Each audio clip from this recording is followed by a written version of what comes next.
Okay. Okay. So the we came out of last week, the opening several lines of the Masechta. I want to go over just the Rashi on the last line and say where I think we are, and set up what I think is the remaining problem, and then we'll move on to the next sugya, which, as you know, is not necessarily a wholly new sugya. Okay. So the I think we came out fairly convinced that in the Rashi, when Rashi says that the Hachi Katani Hakol Manfis, the Mishnah says Hakol Memirin, Rashi translates that as Hakol Matfisim B'Temurah. So I think we're fairly comfortable saying that what Rashi means by that is that we translate the form Hakol Memirin into a B'diavad form. So it means that everyone, right? So that what it means is that everyone who does Temurah has the effect of making something Temurah. And Rashi thinks that generically that's what happens when you make a Hakol form into a B'diavad form, right? Not the more radical reading, which is that you translate it from the every person is capable of making Temurah to every object is capable of being made Temurah or having a Temurah made from it. But just right, all Rashi thinks is that you're translating it, that you're transitioning it from lechatchila to b'diavad, and that was somewhat ambiguous in the Rashi in Temurah because shetofesek kedushas Temurah behema. It was even ambiguous in the first Hachik Amar in Chulin where it says Hakol din Temurah neged behem, but in the end he says that the lashon ksara would be right in Chulin Hakol shehemiru Temurasam Temurah. All right, so that makes it clear that you're keeping the same subject. It's the people who are doing it, not the things that are being done to it. And what makes it even clearer is that he says in Vilashon Tanaim Muzeh. This is just preserving a grammatical form, and he doesn't mention the part later in the Parak in Chulin where we suggest that Hakol Shochatin really means Hakol, right? Hakol, right? That one shechts everything, as opposed to everyone shechts. So I think that's probably right. But I'll point out that this is only knowable really through Rashi in Chulin. So then, given that, right? So if that's right, if we know what the opening line in Rashi means, he's telling you that Hakol Matfisin B'Tmura means right, just means that we translate it into B'diavad language. And then we know also from Rashi Chulin that he thinks Velosh Adam Rashai Lahamir is there to tell you that you get Malchus for Lav She'ein Bo Maseh, right? That's the second Rashi down here. Lav She'ein Delokin Lav She'ein Bo Maseh. So on the assumption that we're methodologically correct that we can integrate the Rashis, and that Rashi is saying the same thing in both places. So the remaining real mystery is why does Rashi feel compelled to translate Echad Nashim V'Echad Nashim at all here in Temurah? It's not relevant to the Hachikamar at all.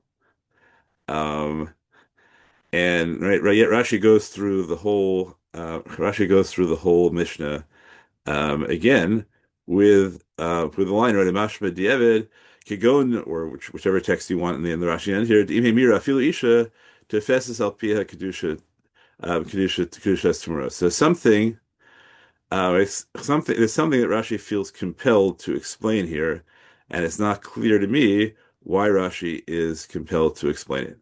Okay, we also have the ongoing mystery back in the Mishnah about which lav we're talking about. But that's in Rashi on the Mishnah, not in Rashi on the Gemara.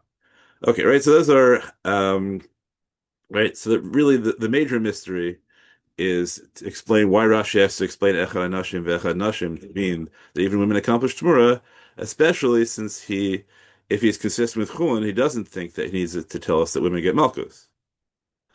And also, Rashi here says nothing about what Hakol means, and that's we'll see is fine, right? Hakol has nothing to do with women. So let's have two hypotheses, right? Two alternatives. One possibility is that the reason Rashi doesn't set up Hakol here, an explanation of what Hakol comes to include, is because it comes to include women.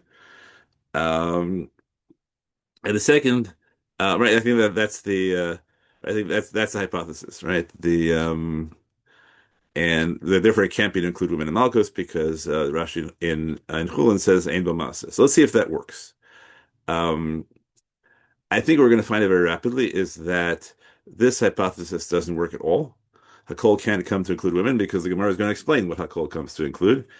So if Rashi is consistent with his Pshat and Chulin, so the Sofeged Arba'im is not intended to include women, the Hakol is not intended to include women. What is the line Echad Nashim V'Echad Nashim supposed to do, and why does it exist? And that's our preliminary focus this week. Okay, let's look at the sugya. So the first thing I want to give you is just the entire sugya that we are doing the beginning, middle, and end of this week with May Skeps in the middle. So just to see, right, this is huge.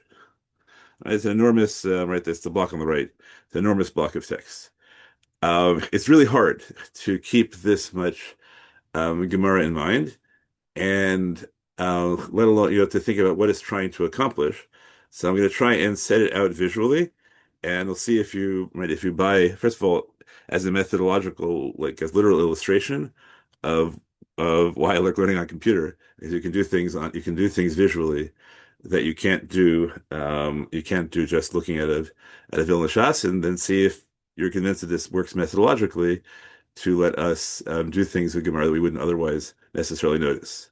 Okay, so again, this is the whole on the right here. Right, page 2 is just the whole undifferentiated sugya. So what I want to do in the next section is just to follow the I guess you call it the digression. So the way I usually try to set up physically a Gemara is using indenting, sort of like the outlining function, but I can't get the outlining function to work properly in Hebrew. So anytime I indent something to the left, it means you should be able to skip everything indented, and the Gemara will still read smoothly. So, right? So if you're indented one step, you're parenthetical to everything a step above it, right? And if you're doing outline view, you should be able to show only the paragraph starting on the right margin, only paragraph starting on the right margin, and paragraph starting one indent in, two indents in, and the following. And I'm hoping that will give us a much clearer picture overall of what goes on in the sugya. So let's watch just structurally how the sugya develops. It begins with let's make it there. It begins with a it begins with the word hakol. That's the word hakol in our Mishnah, right? Hakol memirin lasuyemai. And the answer to that, right? Not women. The answer is lasuye yorish. Okay, so the word hakol means that even heirs to a korban can make temurah on the korban. And this, by the way, it tells us is against the position of Rabbi Yehuda, because Rabbi Yehuda holds that a Yorish cannot make Temurah. And this is a position in what is presented here as a Mishnah, but it's not actually a Mishnah. It's actually a Braita, which is why all the manuscripts and all the other versions of the Sugi will have Ditanya as opposed to Ditnan. Because and in the Mishnah, you actually have this exact language, but you have the position of Rabbi Meir. So really what happens is that the Stam Mishnah here, Hakol Memirin, is lined up with the Stam Mishnah in Menachos, and rejecting the position of Rabbi Yehuda. But the question is, why do we frame it as rejecting Rabbi Yehuda as opposed to as agreeing with Rabbi Meir and or as agreeing with the Stam Mishnah in Menachos? All right, next question is figuring out like what is the question Hakol supposed to be?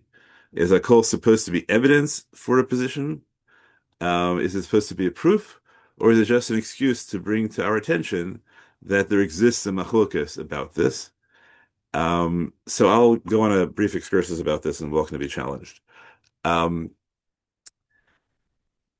most cases, the word Hakol should not be able to be evidence because the machlokas is going to be what are the parameters by which we define Hakol, right? The pasuk is going to say X, and we're going to say, okay, what all X is, but what does X mean?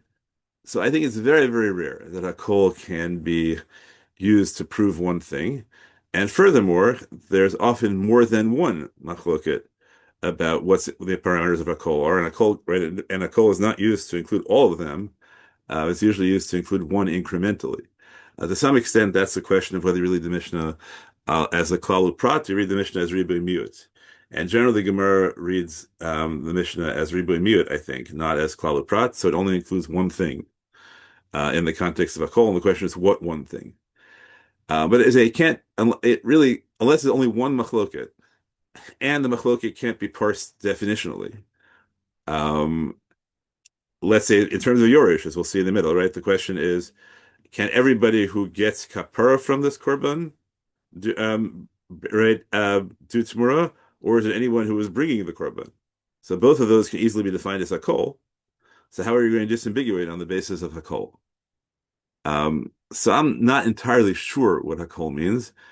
My guess is that hakol is almost always intended to align this text with one side of a machloket, that is rare and derivative when hakol comes to include a case that isn't in controversy, and that it's not actually, and it's not really evidence one way or the other. That's my default setting, but I haven't gone through all of them, certainly not in a long time. And I don't think it works 100% of the time. I think it works as a default, and then you can try to explain the exceptions away. Um, so the reason that that has a nafkamina here is the question is it possible, at least for Rashi, right? Right, we have to figure out whether, right, Rashi could have idiosyncratic positions about this. Is it possible, right, could anyone have read it? And maybe that relates back to Rabbi Tom's position that a kol includes mazid. Could anybody have read the Mishnah as saying it comes to include women if there is no controversy about women? Is it enough that there was a hava amina of excluding women? So as we'll see, that's what the whole sugya is about. What the havamina was to exclude women. But the simple reading of the sugya is that there is no machloket about women. So that would tell you, right, if Rashi is reading Hakol as saying that Hakol should, well, at least where there is a machloket, Hakol should always be used as aligning the Mishnah with a side of machloket, as opposed to with a hypothetical position. So then we would know why Rashi doesn't read Hakol as coming to include women. Okay. So Akola say Mila Suryash Lo Rav Yehuda Ditan. Again, that's Titania. We have that. Okay. Having now we go into a discussion of Rabbi Yehuda's position, which is not the Mishnah, right? So we're off the Mishnah now. Right? The Mishnah says Akol comes Lasur Yorish, and now we're explaining the position the Mishnah comes to exclude, and that's Rabbi Yehuda. Um, okay. Then it turns out Rabbi Yehuda's position is based on deriving, right? The Mishnah has Rabbi Yehuda and Rabbi Meir arguing about both the question of whether Yorish does smicha on a korban, whether Yorish is memir a korban. So the answer that Rabbi Yehuda derives his position about Hamara from smicha then drives you into the next question, which is, okay, how does he know about smicha? So now we've gone from the Mishnah to the position that right, to understanding the position that rejects the Mishnah, to understanding a premise of the position that rejects the Mishnah. Okay, having done that, we then say, okay, so now we understand Rabbi Yehuda well enough. What does Rabbi Meir do with the same evidence? As Rabbi Meir chooses a new case that's not mentioned anywhere either in the Mishnah or in the original Braitas. Now we moved on to an axis that is not covered by any of the texts we have discussed, and that's a category called Ba'alei Chovrin, right? Partnerships of some sort. Okay, fine. And then so we have a conversation, then we go back and forth, but we stay on that axis. We stay on that axis of Ba'alei Chovrin. Okay, now, right, but that was all. Right now, we go back, right? That's why we're back only index one. This is the first thing we questioned was what's Rabbi Yehuda's position, namely the position that rejects the Mishnah. Now we ask what's Rabbi Meir's position, right? Which was really the same thing as asking what is the rationale of our Mishnah as we have explained it, but the Gemara doesn't present it as being related to the Mishnah. It presents it as being related to the other position in the Braita. Okay, so now Rabbi Meir learns smicha from Temurah. At this point, right, the parallelism slightly breaks down. We don't have this step of smicha gufe minalan for Rabbi Meir because we don't need to understand the position about smicha. For Rabbi Meir derives Temurah directly, but instead we set up a perfectly parallel sugya on every other axis, right? Okay, so that's how Rabbi Meir derives it. What does Rabbi Yehuda do with his evidence? What does Rabbi Meir do with his counter evidence? Okay, that takes us to here. Right, again, Gemara, I think, not my Chiddush, right? But I am of the people who think that Gemara, as we have it, is still either directly intended to be memorized or still has enormous influence of a form that was intended to be memorized, and that means you want parallelism, and really you want to, that's I should say my undone doctorate, my unfinished doctorate, or really unstarted doctorate, was trying to recover the forms by which they memorized. So here, right, right, you know you're going to do the same structure for Rabbi Yehuda and Rabbi Meir. You know you're going to go back and forth, and right then you can put it together in your head from memory. And what happens is that in our discussion of Rabbi Yehuda's position, we end up introducing the new case of non-Jews. In our discussion of Rabbi Meir's position, we end up introducing the new case of women. And the case of women is really it rests on a very odd notion. Rabbi Yehuda Hayev Imam Mir Yamir Ma'avilei L'Rabot Teisha U'Tanya L'fi Shekol Inyan Eno B'Deber Lo B'Lashon Zachar Shneimar Lo Yachlifenav Lo Yamiroto. So the underlying mystery is, as opposed to what, right? Everything in Torah, pretty much. There are exceptions. We'll see that exception very strongly as we get to the end of the sugya. But the default is usually it's written B'Lashon Zachar. So why is there a bright that claims that Temurah Dafka is written B'Lashon Zachar? Very puzzling. And it ends up as saying that Im Hamer Yamir, that's the position of the Breita that Rabbi Yehuda follows, says Im Hamer Yamir, the extra Hamer, which is the infinitive absolute, which is non-gendered. Right, at least Will said on Tuesday, and I think right, so far, it matches my instinct that if you want to say Vim Hamir Tamir, it would still be Vim Hamir Tamir, it's not Vim Tamir Tamir. But I don't know. Now I'm thinking about it. I really don't know if he's right. Okay, so leave it blank. Whether for now, whether I'm just going to assume he's right, but we should look it up. That that something about the Hamer, either just because it's extra or because it's actually grammatically neuter, lets you include women. And then Hamer gets to the same place, but not from the Hamer, but from something that is certainly grammatically neuter, which is V'im. Whereas Rabbi Yehuda doesn't like the extra vav, right? And that's how sugyas of this sort tend to end up with some small linguistic feature that we don't that we don't darshan. Fine.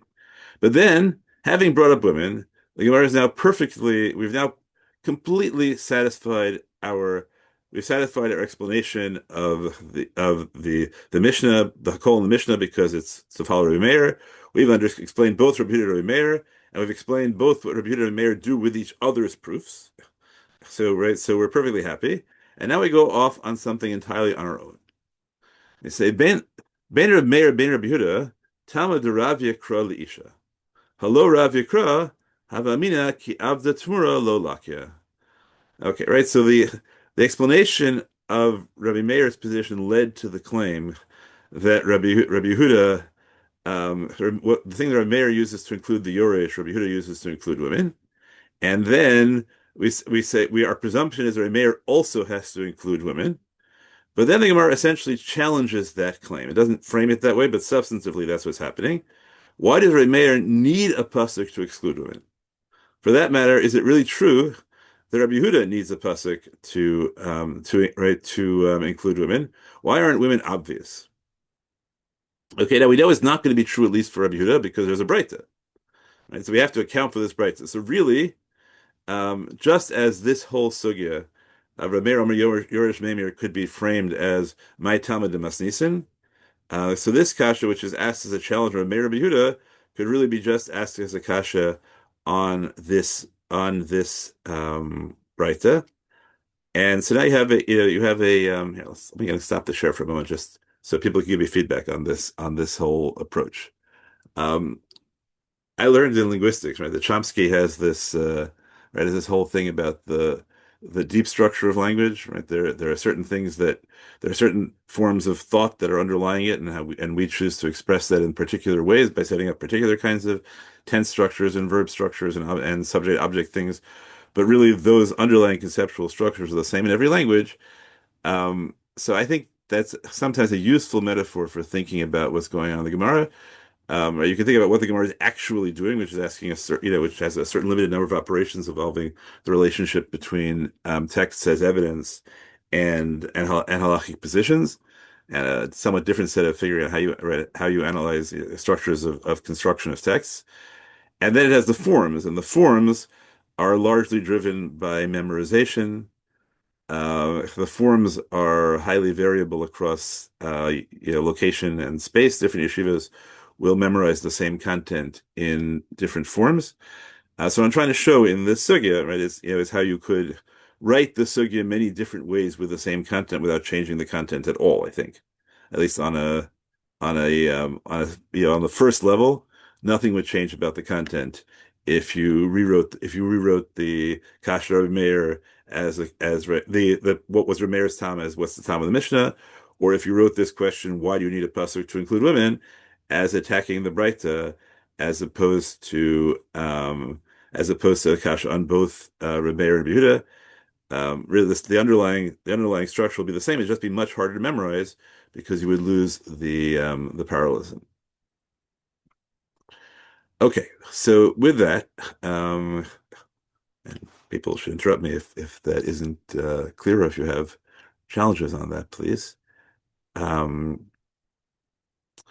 so here's the kasha on here's the Gemara's kasha on the Breita, or if you want, on on the position of the way we've explained the position of Meir Rabbi Yehuda.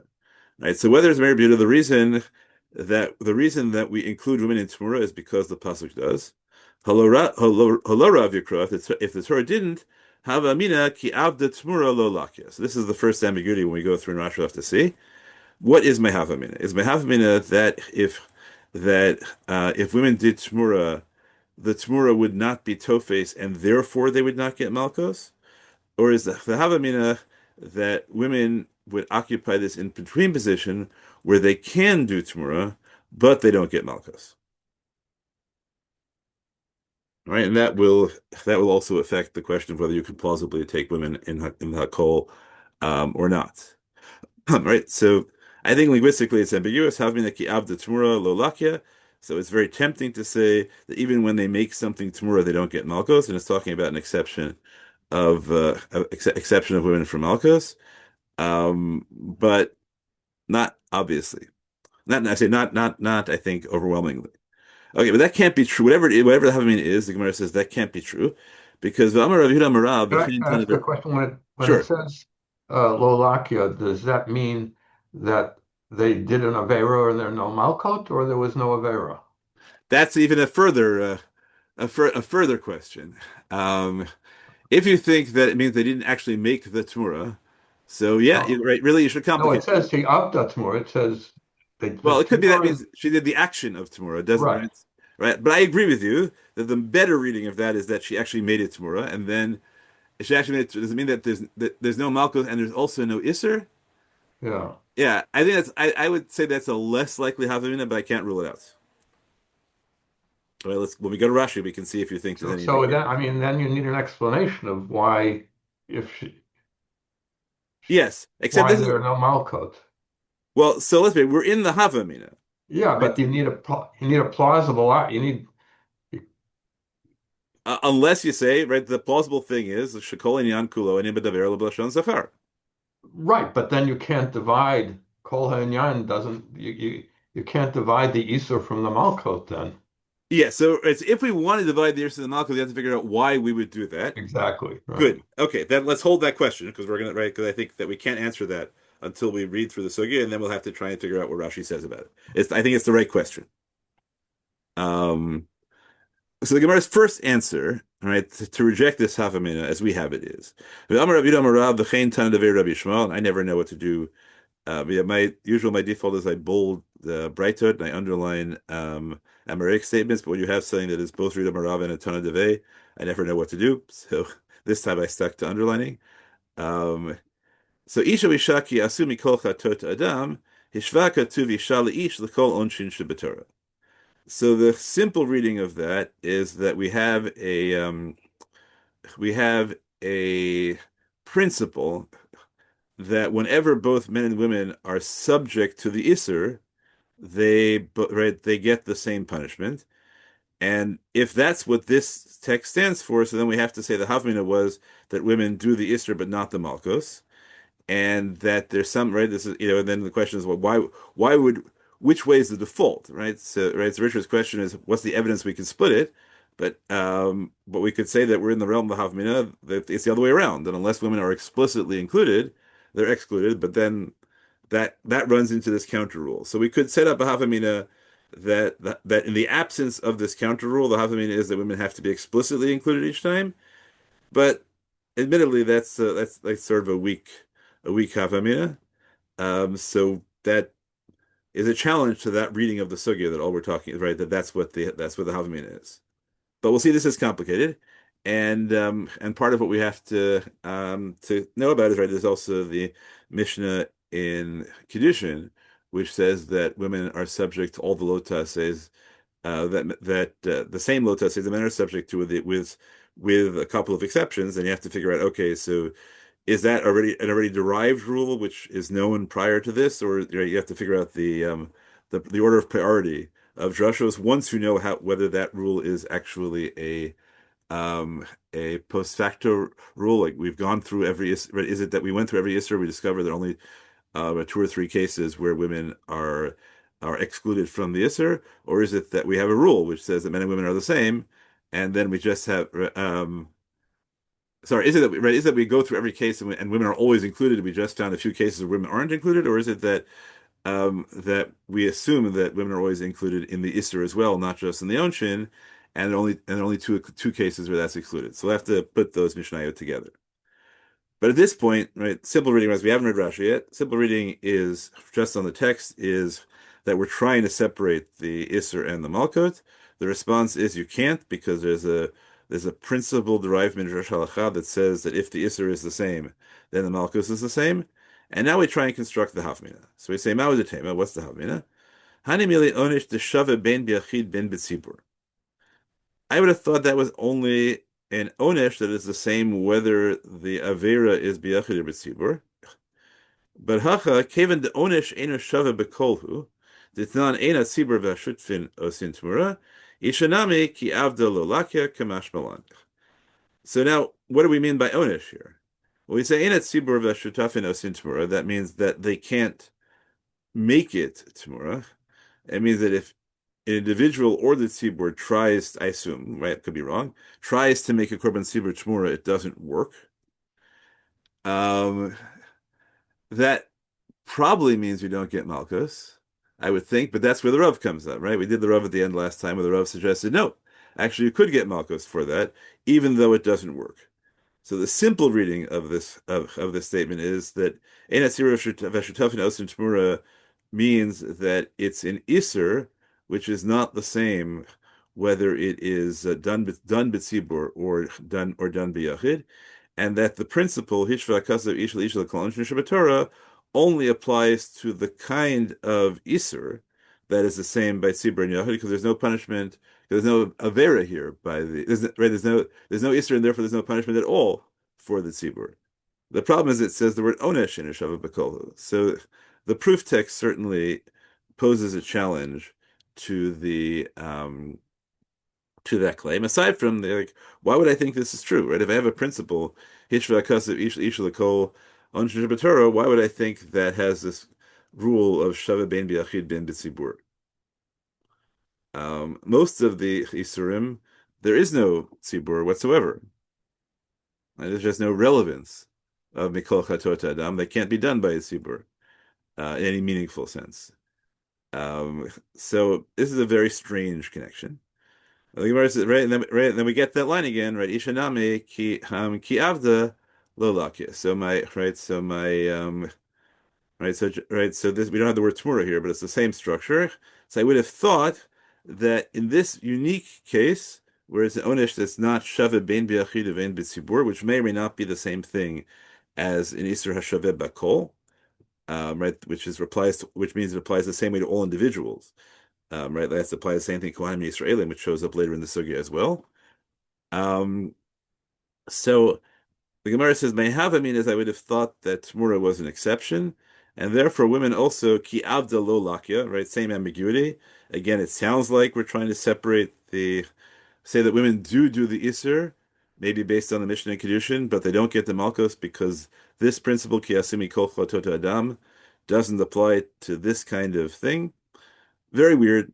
I'll have to see what Rashi does with that sugya. But structurally, right? Let's go back to where we are structurally. Structurally, we have this is something the Gemara introduces which has no exegetical necessity, right? It's a tangent on a tangent on a tangent.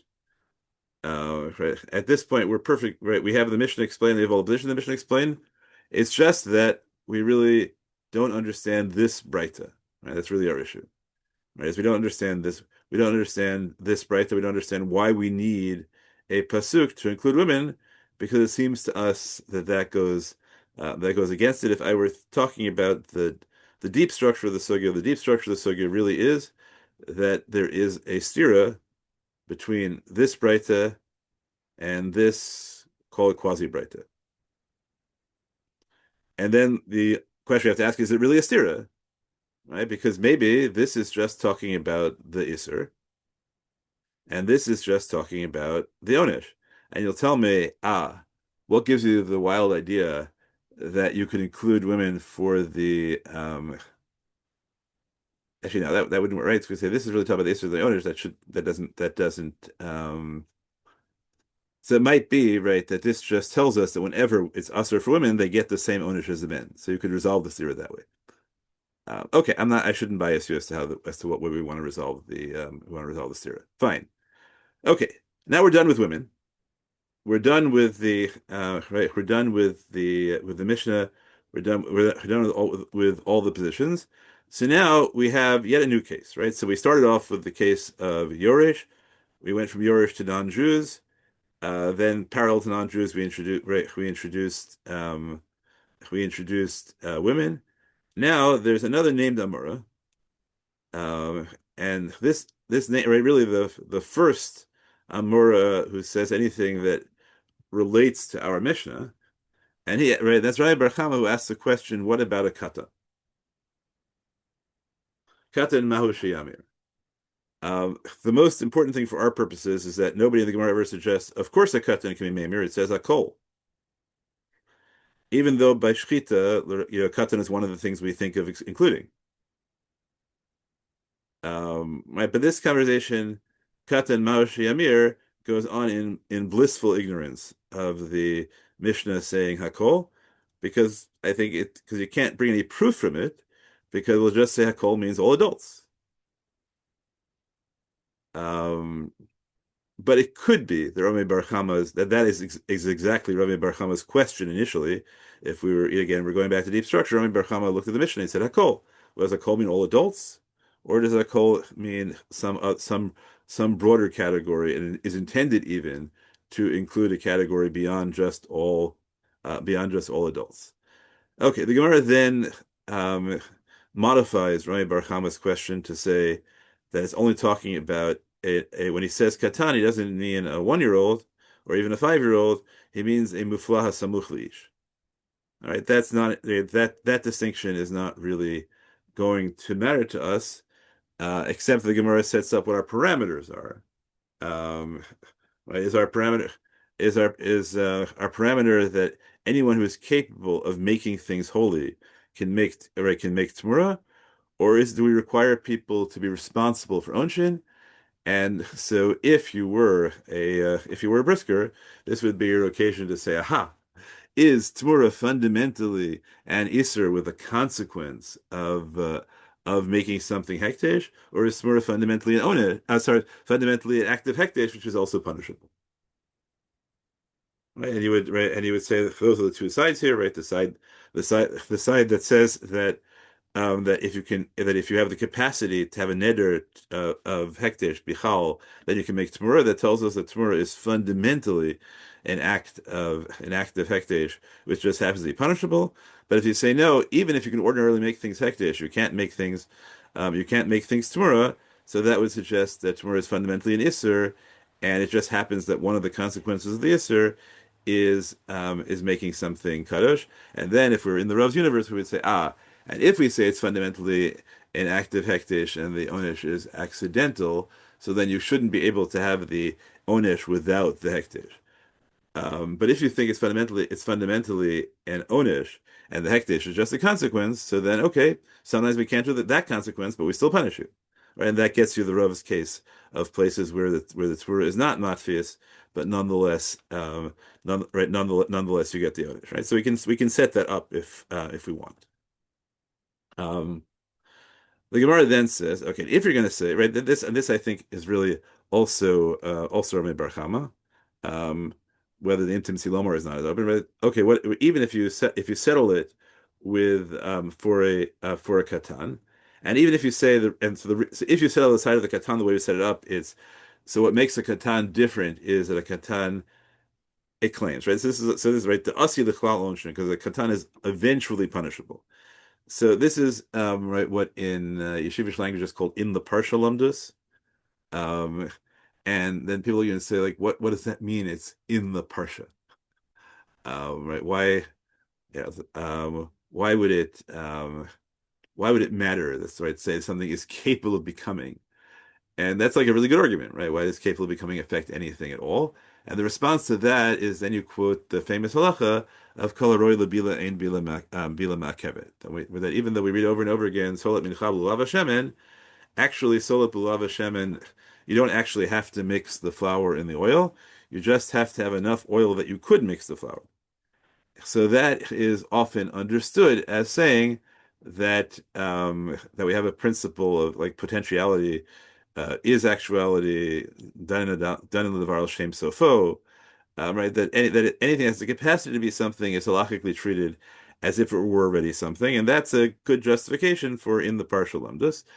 If you're being a lamdan, that doesn't work very well at all because there's a totally different way of understanding the principle of kol ro'eh bila and bila makevet, which is that we understand the line balul b'shemen as a shear and not actually as a requirement. So it's not that we treat it as if it's right. So the first way of saying is that the reason that we don't actually require you to mix the oil is because if it could have been mixed, we treat it as if it has been mixed, right? That we made with it as if the potential has become actual. The other way of saying is that no, we just interpret the pasuk as setting up a shear. It just tells you how much, right? It has a narrative way of telling you whether right what how much oil you need. And if that's what it is, it doesn't prove anything at all as a paradigm. But regardless, that it's hard, right? Can't deny that there is in the Gemara this category of asi lichlal onshin. But you could try and argue that there are cases where you have a stake in it because eventually you'll be an adult and it'll have consequences that affect you even when you're an adult. In cases where that's not what happens. Um, so I will leave that lumdus to you. In the partial lumdus is very annoying if you like rigorous formulations. But again, you can't deny that it exists. Okay, so Rami Bar Chama asked the question about Katan, right? Then Rami Bar Chama asked the question about non-Jews, um, and we're all straightforward. The question about Katan is left in abeyance. Nobody ever gets back to Katan, which is why it was really tempting, even structurally, it was tempting to move the second by another step further because really we're just like Katan gets left behind, and I don't think we ever get back to Katan. So now we're in non-Jews. Okay, that takes us all the way to here. Okay, Rami Bar Chama's questions are left unresolved. The answer is Teku. Right, some other time we can go through the all the examples of Teku. Um, but like all the different formats, just the simple thing, just that I think always worth mentioning that Teku is rarely a failure. Teku is generally a success of some sort or other intellectually.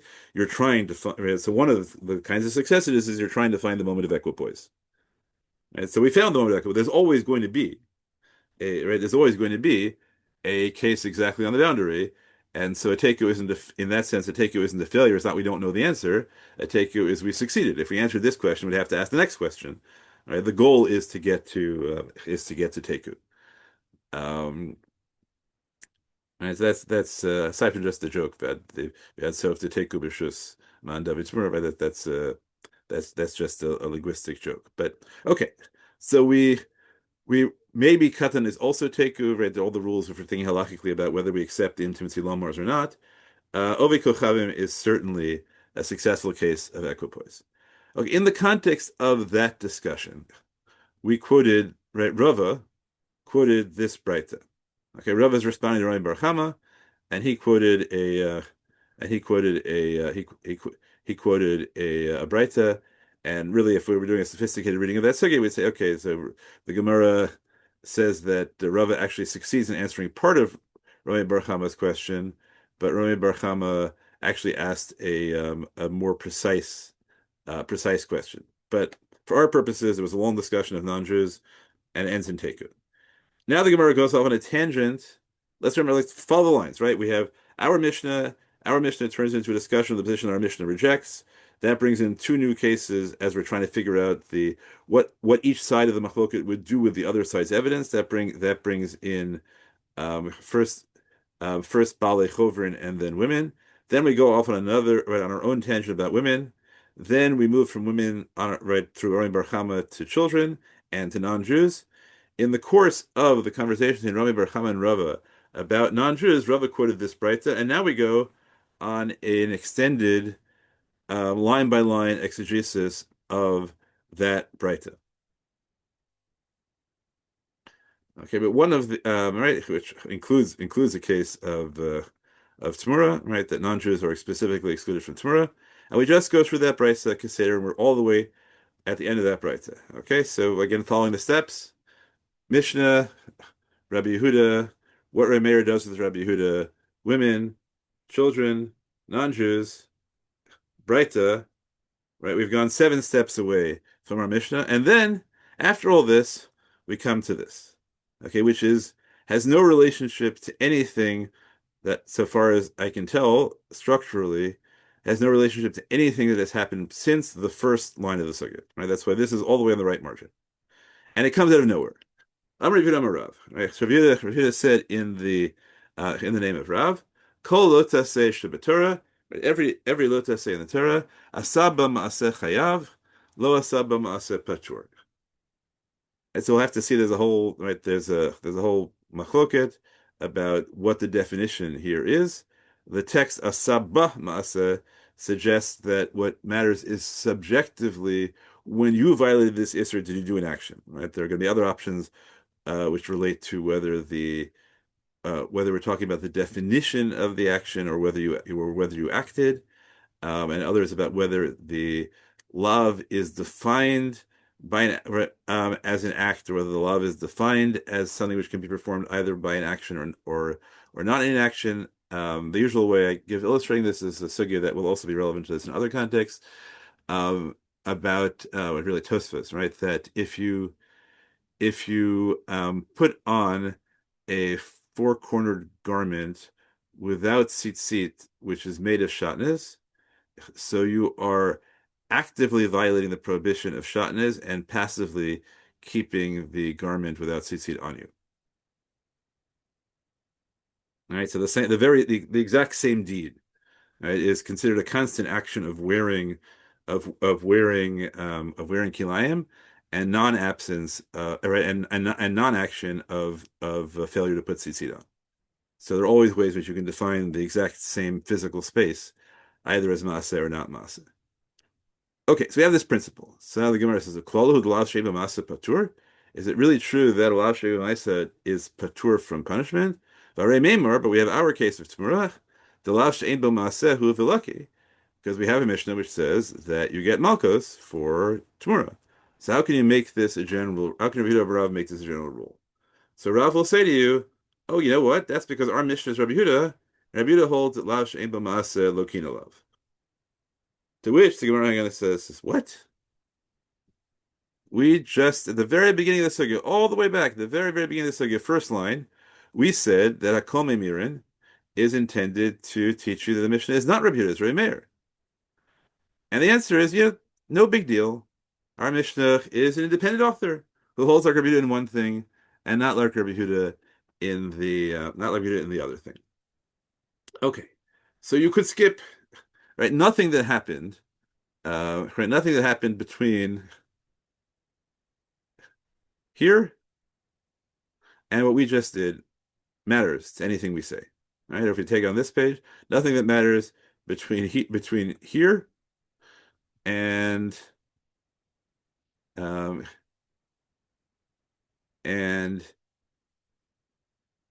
here makes any difference at all to this sugya structurally, right? Because that's like you could summarize the whole sugya is what does Hakol come to include? It comes to include Yorish.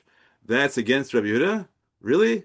But our Mishnah says Sofek Arba'im, which is like Rabbi Yehuda. Yeah, our Mishnah is not Rabbi Yehuda. It's just somebody who agrees with Rabbi Yehuda that allows Sheba Masa against Malchus.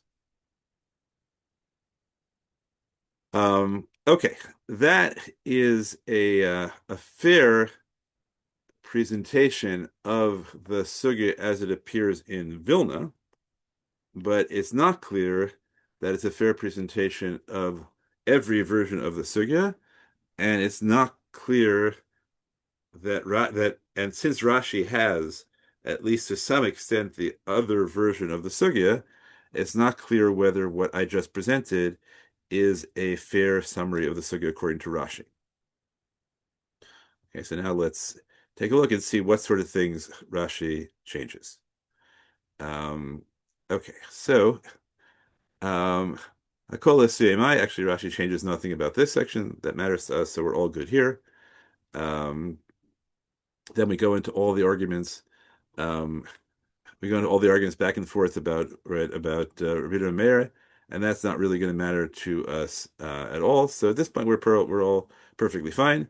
But now we get into the section about women, right? So here we are. We just said that that Rabbi Yehuda uses Hamer Yamir to include a Yoresh. So what does sorry, Rabbi Meir uses Hamer Yamir to include a Yoresh. A Yoresh does Temurah. So what does Rabbi Yehuda do with that Vahim Hamer Yamir, either with the Vav or the Hamer? So the answer is Larabota Ta'isha, and Rashi says Larabota Isha Shetmurasa Tmura Vilakya Mishum Lav Lo Yamir. Okay, so there are all sorts of interesting things in this Rashi. The first thing is that Rashi throws in the word Vilakya. Why does he need Vilakya? Why doesn't he just say the Rabota Isha Shetmurasa Tmura? Secondly, why does it say Mishum Lav Lo Yamir? Right, that's right, because let's look at the proof text. Kidatanya. Lefi Shekolin Koloinim Medaber El Lashon Zachar. So the text of Vilna is Shenamar Lo Yachlifenu Lo Yamiroto, but Rashi actually doesn't have Lo Yamiroto. Rashi just has the Chsiv Lo Yachlifenu. So here we have Rashi doing it again, as we saw in the Mishnah. Right, Rashi switches back and forth between the Lo Yamir and Lo Yachlifenu, and he does it in a way which it seems to me has to be intentional.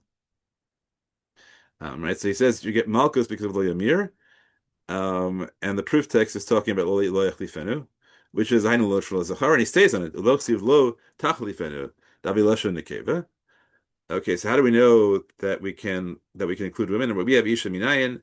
Rashi has Masofenu L'Rabot Isha. So that's a language that appears only in the context of this Breita, but it is the version of this Breita that appears everywhere else. So probably there's a lot of useful things to figure out the source of this Breita, but I don't think it matters substantively at all. So Meir Yamir Rashi says Minasiv Kra Tres Imni. Fine. Okay, so the really big issue is why does Rashi include Valakia, and do we think there is significance to to his switching between Lo Yamir and Lo Yachlifenu? Okay, now we get to the right now we solve the two of them. Now we get into what's the Hafamina. So we have here, right? Ubein Meir Ben Rabbi Yehuda Tama the Ravi Kra L'Isha Hello Rav Yakra Hava Amina Ki Av the Temurah Lo Lakya Dim Hemira Temurasa Eina Temurah. So how do we read this line? Right. So if the pasuk had not included women, I would have thought Ki Avda Temurah, if she did Temurah, she doesn't get Malkos. Dim Hemira Temurasa Eina Temurah. So it's very hard to read the Rashi straight, but the Pashut Pshat is that Rashi is going against the Ki Avda Temurah. And I'm not at all sure. I have to go back and look and see whether I would bet that Rashi doesn't that the words Ki Avda Temurah Lolakya don't actually appear in the text of Rashi at all. I think I should check that very quickly just to make sure of that. I can't do it now, so you should check. You should check that. Okay, right, but it seems very much like Rashi is not reading it the way Richard and I wanted to read it. That Kiav the Temurah means she actually makes it Temurah, because it says Dimemira Temurah Sa'ena Temurah. The thing is, however, that if you look at the footnote, you'll see that the Venice edition has Dimemira Temurah Temurah. Um, right, so right, you see Rashi is Lo Lakia, right? So we don't know. So it could just be that his text was Havmina Lo Lakia. He doesn't have any of the Ki Avda Tmura, but Venice has Imemira Tmura Tmura, and presumably somebody amended Venice to say Tmura Ena Tmura. So we have two pieces of evidence that it means that the Havamina is that she does Tmura, but she doesn't get Malkos. That's the language of the text of Vilna and the language of the Rashi in Venice. On the other hand, the Rashi, you can't prove that Rashi had these words in his text, and the Venice edition of Rashi has the Memira Tmura, which is harder to read, but right, we certainly have to take that into account. The bigger deal is that of the Rashi's first girsa of the Gemara is not right. Doesn't have it as Shaveh Be'Yachi Be'Mitzibur. He has it as a Lishna Achrina, and Rashi has as the primary answer of the Gemara is that the distinction is Lav Sheyesh B'Masa and Lav She'ein B'Masa. And that is a really good textual source. I would think that Havmin is that women only get Malkos for a Lav Sheyesh B'Masa, and they don't get Malkos for a Lav She'ein B'Masa, even according to Rabbi Yehuda, who says that a Lav She'ein B'Masa gets Malkos. So if you have this as your primary text of the Gemara, and that's what Rashi has, so then it becomes clear that the Havamina, at least, right, the Havamina is that women can, in fact, do make things Temurah and still not get Malkos, even though men get Malkos for the same Isser, and that's because actually, right, the default is that women wouldn't get any punishments, but then we have a rule that overcomes that default, which is Isha Ishaki Asumi Kol Chatot Adam, but that rule is modifiable. Right? That rule has exceptions. And my havamina was that this is an exception. My maskana is that it's not. Um, right? So it could certainly be that we could try and line up the two options as to how we read how we read ki of the Temurah and Temurah and Temurah is whether you're going by this Havamina would allow Sheyesh B'Masa, in which case it's perfectly reasonable to say that we're trying to distinguish between the action and the Malkos, that women certainly violate the Isser, but they don't get Malkos. And this version of Shav Ben Yachid B'Tzibur, where it doesn't make any sense at all to distinguish between between the Isser and the Malkos. One could say that if one wishes. The ending of it is Ishanami Ki Avda Lo Lakya. So there we have the same question Ki Avda, but it doesn't say Ki Avda Tmura. So it's still easier to say that she hasn't even violated the Isser. But the truth is that the manuscript evidence undermines this even further, right? So what are we trying to prove? So if we go to the manuscripts, that should be at the very end here.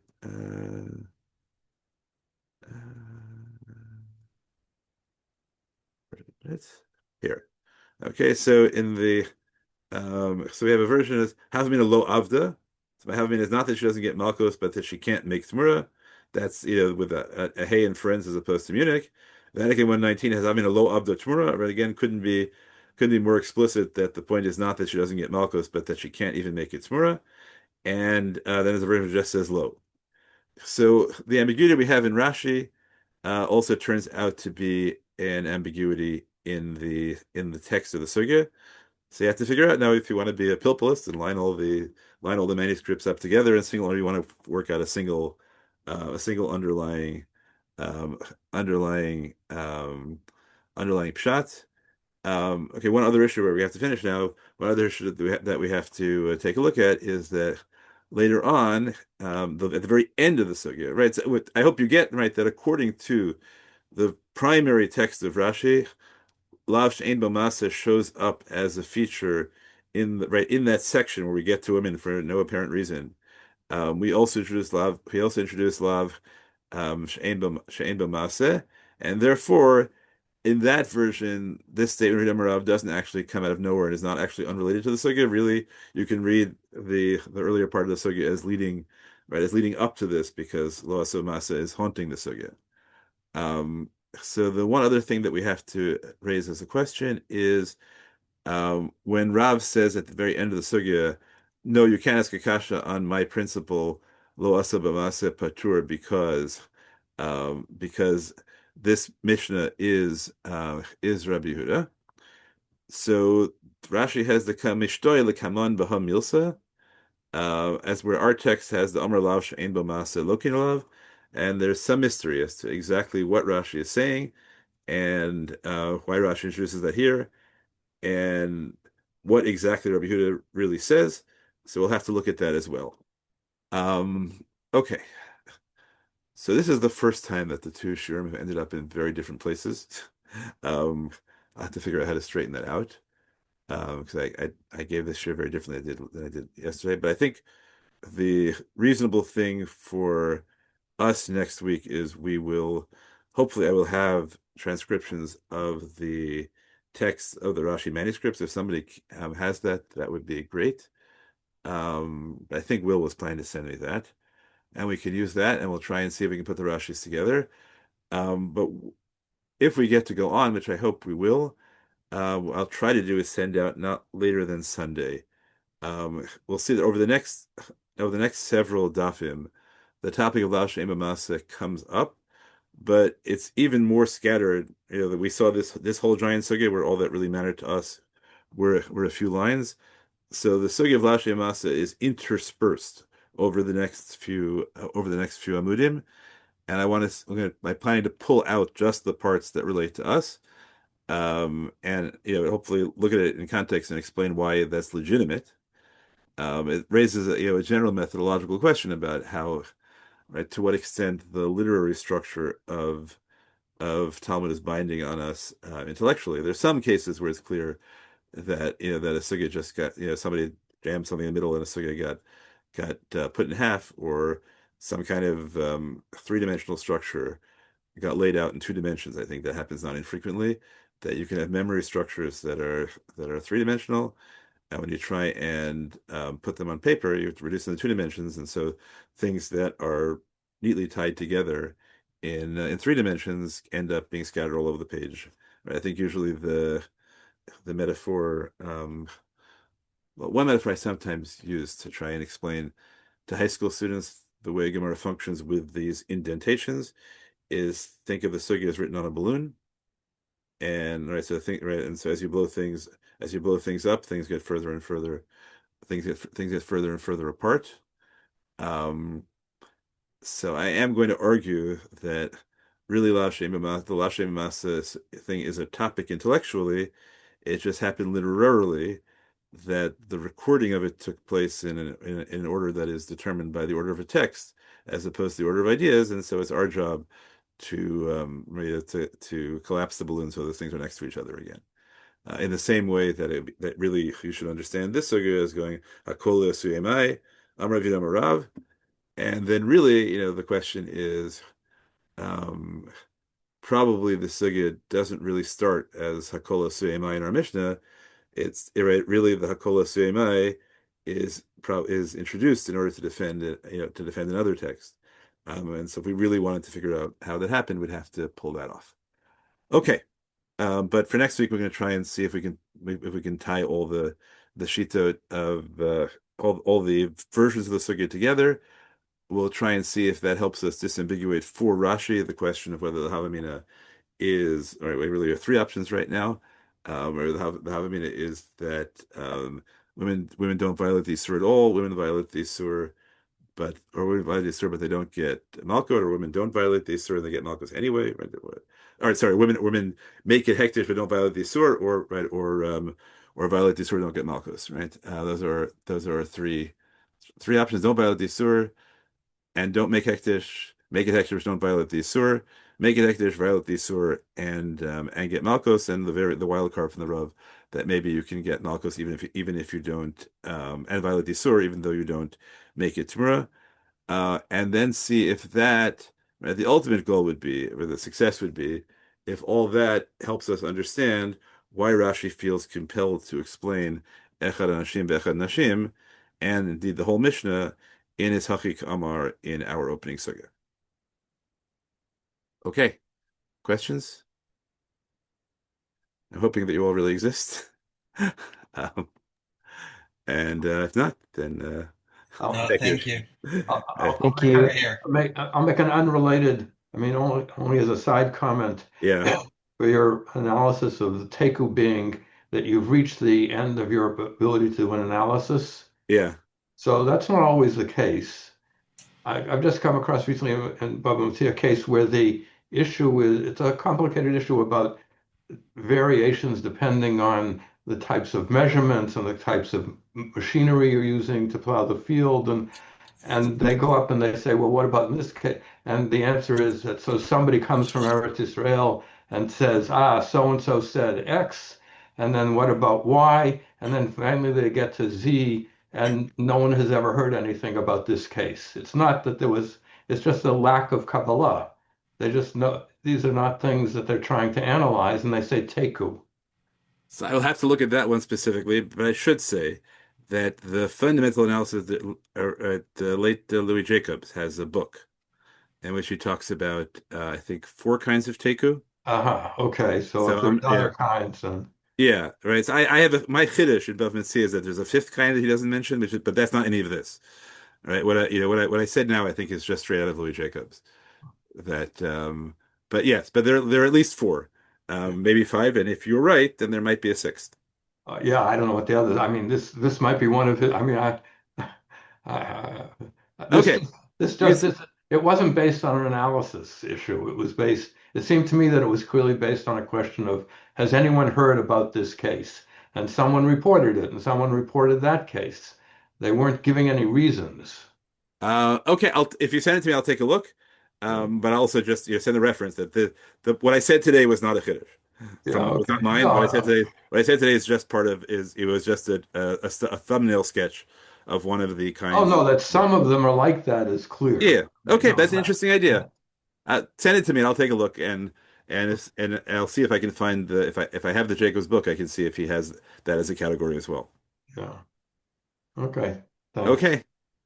Take Thank you all very much. Have a care. great night. Bye. We'll see you next week.